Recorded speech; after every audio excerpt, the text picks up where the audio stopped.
udah mulai ya? Oke, tunggu. Sorry teman-teman, lagi seru banget nih dari tadi, sebenarnya dari tadi malam sih. Lagi main game terus-terusan karena nagih gitu satu level nggak naik-naik. Ini kenapa ya? Saya yang kurang jago atau aplikasinya yang salah nih? Tapi pasti saya bayangkan banyak juga gitu yang di luar sana generasi muda yang emang suka banget main game online seperti saya. Mungkin ada yang jago banget jauh dari saya, mohon maaf saya masih pemula. Tapi mungkin ada yang tertarik gitu, sebenarnya dunia game ini sejauh apa sih bisa menjanjikan dan gimana sih karir sebagai seorang game developer? Nah makanya kita akan bahas di Vokasi Kini hari ini. Tapi saya ingatkan kembali nih ya, pendidikan vokasi itu apa sih? Jadi pendidikan vokasi adalah pendidikan yang menunjang pada penguasaan keahlian terapan tertentu. Jadi pendidikan vokasi menjadi salah satu jawaban untuk membuat kita semua siap di bidang yang kita pilih untuk siap berkarya dan juga pastinya siap bekerja. Makanya hari ini tanpa panjang lebar kita akan membahas mengenai dunia game gitu ya bersama dengan beberapa narasumber yang sudah bergabung bersama kita. Yang pertama ada Pak Muhammad Safrodin, dosen program studi teknologi game Politeknik Elektronika Negeri Surabaya. Halo. Halo. Hai Pak Safrodin. Oke, selanjutnya juga ada Mas Aditya Dwi Perdana, VP of Talent Department Agate Studio. Halo Mas Aditya. Halo Mbak Shenas, apa kabar? Baik, apa kabar Mas? Dan selanjutnya juga bergabung bersama kita ada Mbak Julie Wina, General Manager AR&Co. Halo Mbak Julie. Hai Mbak. Hai. Oke, kita akan mulai dulu mungkin dari Pak Safrodin ya, karena penasarannya nih buat orang awam seperti saya. Bisa dijelasin nggak sih profesi pengembang game itu sebenarnya apa nih Pak Safrodin? Kalau melihat program studi kami dan related dengan profesi sebagai pengembang game, sebenarnya dalam dunia game itu banyak sekali profesi yang kalau dipecah-pecah akan sangat banyak ya. Intinya tetapi adalah bagaimana game itu dibuat. Nah, tentunya di dalam game itu ada 3 inti yang besar. Yang pertama mungkin adalah game designer itu sendiri. Mungkin ada bagian yang programming, kalau memang itu kita mengacu pada game atau video game. Sebenarnya game itu sendiri tidak harus berupa video game. Game-game tradisional seperti Monopoly, board game itu juga masuk kategori sebagai game. Ya, semacam game kartu dan sebagainya itu. Tetapi kalau kita ngomong di sini sebagai game video game, maka ada 3 bagian yang besarnya nanti bisa dipecah lagi. Game designer, kemudian game programming, dan mungkin game art. Ya, mungkin nanti bisa overlap. Kalau masih produksinya game kecil-kecilan mungkin 1 orang bisa ngerjain semuanya. Tapi kalau udah sekelas game besar ya mungkin harus dipecah-pecah lagi supaya kerjaannya lancar dan cepat memenuhi targetnya. Oke, karena memang dunia game ini luar biasa sih teman-teman saya yang gamers tuh bener-bener kalau mengikuti perkembangannya tuh kayaknya nagih banget gitu. Nah tapi penasaran dari Pak Safrodin kalau melihat animo masyarakat nih, sebetulnya siapa aja sih Pak yang bisa jadi pengembang game gitu? Apakah memang harus seorang gamer atau gimana? Siapa saja yang bisa mengembangkan game sebenarnya dengan background apapun Anda bisa menjadi seorang game developer. Nah, biasanya di kami atau di komunitas-komunitas game di Surabaya maupun di Indonesia bahkan level global kita mengadakan semacam game jam. Game jam itu orang dari background apapun bekerja 2 kali 24 jam untuk membuat game. Nah, backgroundnya apapun nanti tergantung dari background itu muncul ide-ide game apa gitu ya. Dan tentunya gini Mbak, game itu memang didesain untuk edik atau semacam menagih. Karena apa? Game itu dibikin supaya tidak terlalu sulit dan tidak terlalu mudah. Nah, kalau game desainnya pinter, tentunya game itu akan menagih. Kalau game terlalu sulit nanti orang akan jadi putus asa. Iya sih. Terlalu mudah tidak challenging gitu kan. Jadinya game itu memang seorang game designer itu memang membuat game itu supaya nagih. Supaya nagih, oke. Tapi kalau buat saya sih semuanya masih terlalu susah ya Pak ya. Karena saya nggak bisa dari dulu. Makanya stucknya di board game aja sama main kartu gitu. Nah, tapi kemudian saya mungkin akan beralih ke Mas Aditya. Mas Aditya mungkin boleh dijelaskan gitu ya mengenai perkembangan dunia kerja di industri gaming ini sebenarnya seperti apa. Dan kalau misalnya kita bicara mengenai Agate Studio, apakah memang selalu yang dikembangkan adalah game atau gimana? Oke, tentang perkembangan dunia game di Indonesia. Saya dan teman-teman membangun Agate pada tahun 2009, jadi sudah sekitar 10 tahun. Itu dunia game Indonesia sudah jauh sekali berkembang dibanding dulu ya. Jadi sekarang membuat game sudah jauh lebih mudah karena sudah banyak software pembuatan game bahkan gratis, dan tutorial untuk pembuatan game pun sudah sangat banyak di internet. Lalu yang kedua, jenis game yang ada dan marketnya pun semakin luas. Jadi bukan hanya game konsol seperti PlayStation atau Xbox, tapi sekarang hampir semua mobile phone bisa menjadi tempat buat kita main game. Dan karena marketnya semakin luas, kemudahan untuk orang membuat game dan mempublish game pun semakin besar. Sekarang tim kecil atau individu sudah bisa merilis game mereka sendiri, misalnya di Apple App Store atau di Google Play. Oke, selanjutnya saya ingin beralih ke Mbak Juli Wina. Mbak Juli, ini kan dari tadi kita ngobrol sama 2 orang aja laki-laki gitu ya. Tapi Mbak Juli ini perempuan yang kemudian benar-benar terjun di dunia gaming dan menjadi seorang game developer gitu. Apa sih yang bikin tertarik pas awal untuk terjun ke dunia ini? Pas awal saya suka main game. Jadi pas karena backgroundnya bukan gamers, bukan tukang coding untuk main game dan lain-lain. Terus pada saat dan saya sendiri suka main game, terus kayak pas masuk ke dunia ini kayaknya potensi kedepannya game ini bagus ya. Maksudnya mungkin orang-orang awam merasa bahwa game ini tadinya hanya cuma buat untuk permainan, ngelepas stres dan lain-lain. Tapi pada saat join the business, kita bisa lihat bahwa ternyata banyak corporate besar yang juga menilik dan menggunakan game untuk keperluan internal mereka. Misalnya kita bisa bikinin games untuk HRD, bisa bikin games untuk kebutuhan training. Jadi game-game yang dibuat itu scope-nya jauh lebih besar dibanding game permainan biasa, Mbak. Oke. Jadi kita melihat potensi gaming ini gede banget sih nanti ke depannya. Oke, melihat potensi game ke depannya itu secara internasional atau secara Indonesia? Kalau di Indonesia tuh gimana kira-kira, Mbak Juli? Kalau di Indonesia sendiri memang game itu masih lebih banyak dikenal untuk teman-teman yang mungkin main game untuk pelepas stres ya. Tapi corporate besar juga sekarang sudah mulai menilik bagaimana mereka bisa melakukan training atau bisa melakukan sosialisasi atau bahkan kegiatan campaign marketing dengan menggunakan game ini.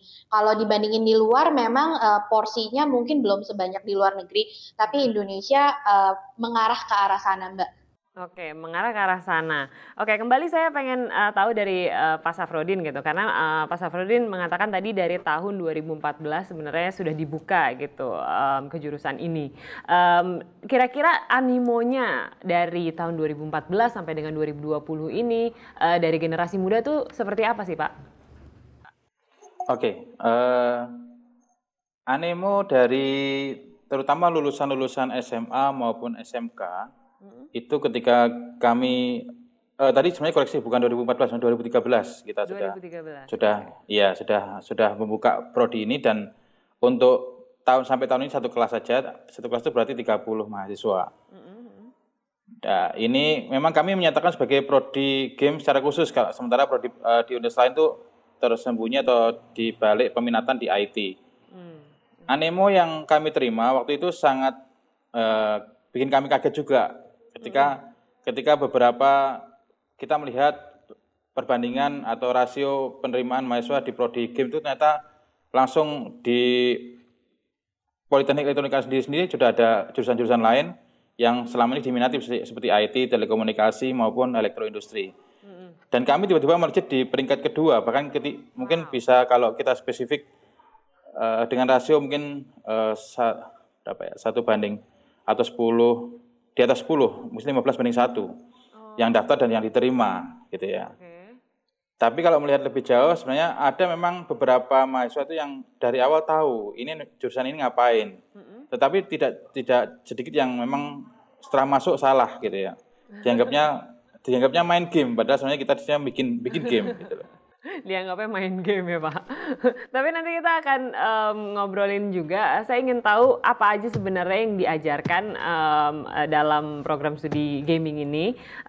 Gimana cara mengembangkan sebuah game gitu. Karena tadi kita juga menanyakan hal yang sama gitu ke Mas Aditya. Dan pengen tahu sebenarnya rumitnya seperti apa. Dan generasi muda ini jadi bisa membayangkan kalau misalnya nanti mau membuat game, itu kira-kira prosesnya seperti apa. Nah nanti kita akan bahas sesaat lagi hanya di Vokasi Kini.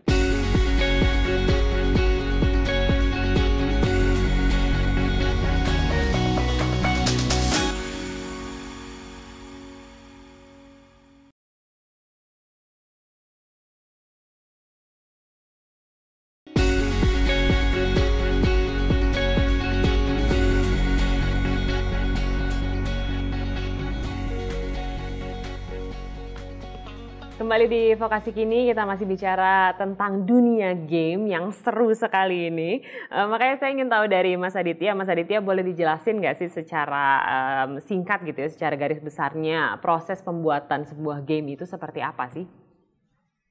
Membuat game dimulai dengan menentukan game seperti apa yang ingin kita buat. Tapi sebisa mungkin jangan hanya dari game yang senang dimainkan saja, tapi kita juga harus mempertimbangkan target market dan kemampuan kita sendiri sebagai developer. Game seperti apa sih yang bisa saya buat? Sebagai contoh, misalnya game konsol seperti di PlayStation, di Xbox, itu biasanya membutuhkan kemampuan teknis yang tinggi, membutuhkan jumlah orang yang banyak, dan waktu pengembangan yang tidak sebentar. Jauh dibandingkan dengan kita kalau membuat game untuk smartphone misalnya. Jadi kita harus pilih-pilih, jangan sampai game yang kita mau buat itu di luar batas kemampuan kita. Nah, setelah pilih game seperti apa yang ingin dibuat, kita harus mendetailkan fitur apa saja sih yang harus ada di dalam gamenya, aset visualnya harus seperti apa, berapa banyak. Nah, dari situ kita perlu menentukan anggota tim sebenarnya. Jadi programmer, orang yang membuat kode gamenya, terus artis yang membuat semua aset visual, game designer yang membuat aturan dalam game, dan masih banyak sebenarnya role lain. Tapi kita harus menentukan itu dan sangat tergantung dari skala game yang dibuat. Nah, tapi tantangan terbesar saat ini sebenarnya bukan teknis pembuatan gamenya gitu. Orang Indonesia sudah banyak sekali yang jago membuat game, tapi tantangan terbesar sekarang justru bagaimana kita bisa membuat game kita itu terkenal, game kita itu banyak dimainkan orang. Jadi kalau misalnya ngambil contoh, sebuah game mobile itu rata-rata gratis. Misalnya sekarang game yang kita download dari Google Play untuk smartphone misalnya, itu karena gratis, hanya sebagian kecil user, sebagian kecil pemain yang akhirnya mengeluarkan uang untuk game kita. Jadi untuk memperbesar pemasukan untuk tim developer, ya jumlah usernya juga harus diperbanyak. Nah, tapi jumlah game yang rilis sekarang tiap hari sangat banyak nih. Gimana caranya kita bisa membuat orang tahu bahwa kita punya game baru, game yang seperti apa. Nah, itu biasanya istilahnya sih kegiatan marketing. Jadi misalnya contoh, kalau misalnya di sosial media itu sangat banyak game-game yang diiklankan, misalnya kayak di Instagram, di TikTok gitu. Itu hal-hal yang perlu dipikirin juga gitu. Jadi jangan sampai kita hanya berhenti sampai saya pembuat gamenya terus selesai gitu. Masih banyak PR-nya setelah itu. Oke. Untuk membuat industrinya tetap berjalan gitu ya. Nah, kalau gitu pengen tahu dari Mbak Juli sebenarnya kehidupan sebagai seorang game developer tuh seperti apa sih? Boleh digambarin nggak? Apakah emang harus begadang sampai malam gitu main game atau nyoba gamenya atau gimana? Kalau di kita, kebetulan kita memang game developer itu kan bagiannya banyak ya Mbak. Jadi ada manajemen, ada kreatif designer, ada 3D animator, dan juga ada programmer gitu. Jadi semua bagian punya partnya sehingga bisa create satu game. Nah, kalau misalnya ditanya lembur terus nggak sih Mbak? Dan kerjanya 24 jam nggak sih Mbak? Nah, itu kadang-kadang iya, kadang-kadang juga enggak. Tapi iya, karena kalau misalnya kita bilang kalau belum ketemu rasanya kok ada yang ganjel ya gitu. Jadi biasanya kan programmer akan terus untuk cobain coding dan lain-lain gitu. Jadi seorang kreatif harus nyobain terus ketika programnya sudah jadi, biasanya nanti dari tim yang akan QC, akan QA juga untuk quality control dan juga ngecekin semua gamenya. Jadi kita make sure bahwa game yang di delivered itu sudah tidak ada bugs ataupun misalnya tidak ada error-error di banyak sisi gitu. Jadi kalau misalnya ditanya banyakan lembur atau enggaknya, mungkin 50 50 50 ya. Tapi untuk tahu kalau kayaknya game ini udah udah siap banget nih, udah cocok nih, itu gimana tuh rasanya? Kalau misalnya kita akan coba ke beberapa pihak sih Mbak. Jadi kalau game itu sudah selesai, biasanya akan di QC sama di QA dari tim internal. Jadi tim internal akan coba, terus nanti kita akan lempar ke misalnya target audience dari game yang kita mainkan adalah anak-anak. Kita akan cobain ke beberapa anak-anak dulu untuk dilihat feedbacknya, agar kita bisa tahu. Kadang-kadang kita sebagai orang internal develop game sudah terlalu terbiasa. Jadi kita kayak kurang tahu, ternyata masih di pasar ada yang kurang dan ini gitu. Jadi ketika sudah dilempar ke pasar dan mereka merasa bahwa ini sudah cukup dan sudah sesuai dan apa yang kita buat mereka bisa mengerti dan sesuai dengan objektif, itu baru kita bisa publish, Mbak. Oke. Artinya ada mungkin diuji cobanya dulu gitu ya, untuk baru kemudian bisa dilempar ke pasar. Oke, kembali lagi ke Pak Safrodin, saya ingin tahu juga Pak, sebenarnya apa aja sih yang dipelajari gitu ya kalau ada seorang siswa masuk ke prodi teknologi game? Oke, kita mendesain kurikulum ini juga berbasis dari feedback dari industri-industri game yang ada. Kita sempat pernah mengundang mereka untuk sebuah forum group discussion sebelum kita menentukan kurikulum itu di tahun-tahun 2012 mungkin waktu itu komunitas di Surabaya, dan juga kita melihat referensi-referensi di internet. Akhirnya kita menyusun kurikulum kita itu lebih kepada 3 pokok tadi yang kita sebutkan, game designer, game programmer, dan game art. Walaupun nanti sebenarnya seperti yang disampaikan oleh baik Mas Adit maupun Mbak Julie tadi, bahwa nanti di sisi ada publisher, ada bagaimana mempromosikan, itu mungkin ada porsi sedikit kita bahas di kurikulum kami. Terutama mungkin saya cerita sedikit flashback dari apa yang diceritakan Mbak dan Mas Adit tadi berdua. Sebenarnya inti dari sebuah game itu ada beberapa yang orang suka main game karena grafisnya, mungkin orang suka main game karena rule-nya.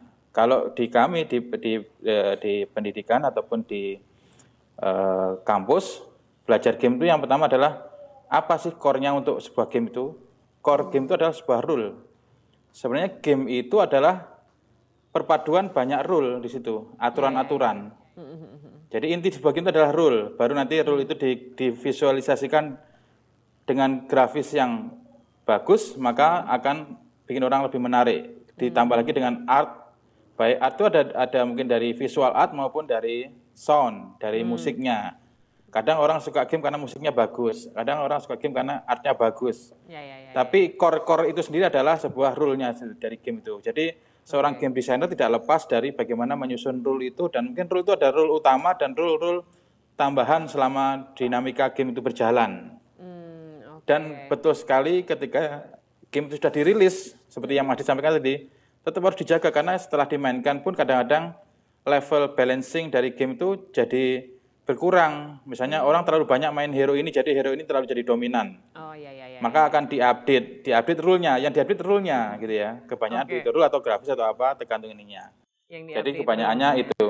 Oke, cari keseimbangan dan keseruan bermain gamenya itu yang bikin nagihnya itu ya, Pak Safrodin. Oke, kalau gitu saya juga penasaran dari Mas Aditya, ini yang menjadi pertanyaan paling awam gitu ya. Sebenarnya industri game ini bisa nggak sih menghidupi gitu? Kalau menghidupi akan sangat tergantung dari jenis gamenya, jumlah timnya. Bisa jadi misalnya kalau timnya sedikit dengan target market yang sama, profitnya akan jauh lebih besar. Jadi sebagai contoh ada tim di Jakarta yang dengan satu game dirilis global di market PC, konsol, itu bisa dapat revenue atau pemasukan miliaran. Itu ada juga tim yang waktu itu cuma berdua bikin game mobile dan kebetulan fenomenal di Indonesia yang download jutaan orang, itu puluhan juta per hari dari iklan gitu. Jadi sangat tergantung dari jenis gamenya juga sih. Maksudnya nggak semua game bisa seperti itu, tapi kalau kita tahu celah-celahnya memang bisa. Tapi mungkin tantangan terbesar untuk developer Indonesia, market Indonesia sendiri itu sebagian besar revenue yang dihasilkan oleh orang Indonesia itu diserap oleh perusahaan luar negeri. Jadi hanya 0,4% revenue dari orang Indonesia masuk ke developer Indonesia gitu. Jadi itu alasan sebagian developer Indonesia itu ya rilisnya ke global. Karena dengan kondisi kayak tadi, ngejar market Indonesia itu saat ini masih sulit untuk developer Indonesia sendiri. Kenapa sih Mas alasannya market Indonesia ini menjadi tantangan gitu? Karena memang itu akhirnya bersaing dengan perusahaan dari luar, produk-produk luar ya. Jadi kita masih cukup kalah dari aspek marketnya. Jadi modal yang masuk ke industri game itu kalah jauh bahkan dibanding industri kreatif lain di Indonesia, misalnya seperti film atau animasi. Jadi saat kita mau beradu, oke, produknya udah sama-sama bagus, tapi yang lebih biasanya itu produk dari asing, misalnya dari China atau dari US gitu. Jadi tantangannya masih banyak. Di industri juga kita masih berusaha memperbaiki itu, tapi PR bersama sih. Gitu. Itu PR bersama yang semoga bisa bisa diselesaikan gitu ya dengan industrinya, bisa terjaga ekosistemnya sehingga saling bertautan dan ekonominya juga pastinya bisa lebih menghasilkan gitu. Nah, kalau gitu saya juga pengen tahu dari Mbak Julie, mungkin Mbak Julie bisa berikan tips and trick gitu untuk para generasi muda di luar sana yang juga pengen jadi seorang game developer. Main game. Kalau misalnya jadi game developer itu salah satu yang paling penting adalah dia harus bisa main game atau misalnya cinta dengan game. Kenapa saya bilang gitu? Karena kalau misalnya enggak, biasanya akan jauh lebih sulit dibandingin dengan orang yang suka atau yang bisa main game. Tapi beberapa yang paling penting lainnya selain bisa untuk main game dan lain-lain, yang paling penting adalah user ini atau kandidat ini punya, kalau di programmer khususnya dia harus punya insting atau punya logika yang baik untuk bikin gaming karena harus ada beberapa hal yang diperhatikan. Tapi kalau misalnya di bagian kreatif ataupun di bagian manajemen itu harus punya skill yang berbeda dibanding programming. Tapi yang paling penting dan paling dasar adalah para kandidat yang ingin menjadi calon game developer itu harus suka main game atau at least setidaknya mengerti game-game dasar. Itu kalau menurut saya ya Mbak ya. Oke, baik. Terima kasih banyak Mbak Julie untuk tips and triknya. Siapa tahu ini juga menguatkan keinginan dari para generasi muda yang di luar sana mungkin kalau lagi asik main game tuh ngerasa bersalah gitu karena ditegur biasanya sama orang tua kan. Sekarang kan punya pembelaan pastinya gitu. Enggak, saya mau jadi game developer. Oke, thank you banget Mbak Julie. Terima kasih juga Mas Aditya dan juga Pak Safrodin yang sudah berbagi bersama kami. Semoga makin banyak yang tercerahkan bahwa dunia game ini adalah dunia yang begitu menarik, begitu banyak inovasi yang bisa dihasilkan dan pastinya menjanjikan buat generasi muda kita. Semoga Vokasi Kini di episode kali ini bisa membuka mata kalian generasi muda untuk mencoba peruntungan di dunia game. Siapa tahu ini menjadi pilihan kalian. Terima kasih banyak sudah menonton Vokasi Kini karena vokasi kuat menguatkan Indonesia. Sampai jumpa.